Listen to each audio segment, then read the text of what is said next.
Hi, welcome to another special edition of Education Matters, a conversation on school security. In this episode, we'll be discussing the law enforcement, local police department as part of the school community, and with me is Chief Gary Gubbie from the Maple Shade Police Department. He's also, as I said before, president of the New Jersey Association of Chiefs of Police. Welcome, Gary. Thank you. Thank you for having me. We've had previous conversations about making the police a regular, something that regularly you see in your school buildings. You know, like when I went to school, to be honest with you, if I saw a police officer, we were wondering who was in trouble. Exactly. But now, interestingly enough, you have your police officers be regular members and be seen around the schools. How do you do that? Each of the officers in their patrol functions, they are assigned a zone in the town, and there's schools in those zones. And what they're asked to do is, part of their routine patrol, is to stop in. The first thing we try to do is to gain entry. We tell the superintendent of school, the principal of the schools, the teachers, the faculty, the staff, do not let the police officer in unless obviously there's really an emergency. But what we try to do is breach the doors. They'll go around, they'll walk the perimeter of the building, they'll pull in the doors to see if there's a door that they could get in.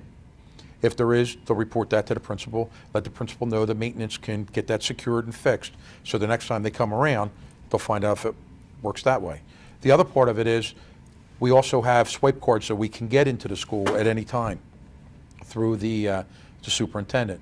With that, the officers go in there for part of the routine patrol to walk the schools, to stick their head in the classrooms, maybe say hi to the class, know the familiarization of the school, walk through it. But I don't want the same officer every day doing the same school. They rotate it around. They'll be through that school many, many times throughout the school season, but I want the students, the faculty, the staff to see the officers engage in conversation so they get to know who everybody is.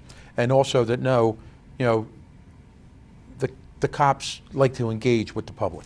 To follow-up questions, I think is that important for them to know the layout of all your school buildings, because if there's an emergency, they can kind of say, okay, I know where the gym is. 100%. And they've learned so much by doing that. Little nooks and crannies that we don't realize, a little closet or a little area where somebody could hide. And they've learned a lot of that. And is there like a soft skill or another benefit that it's hard to classify or define is if the police have a good relationship, including the SRO, you might be able to help a student before there's an issue. 100%. The students confide in the officers a lot.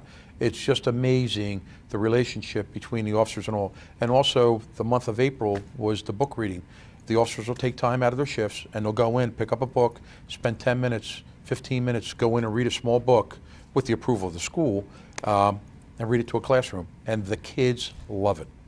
And we should say, I know your police department's doing this, but this is in partnership with the school administration and the school board. You're all working together on this. That's a focus for everyone. It's not just the police department, but the school district. Yes, we have an excellent relationship with our superintendent. We constantly have meetings. We'll go out to lunch, her and I, once in a while, and just talk about little things to get ideas, pick at each other, to figure out how can we make it better.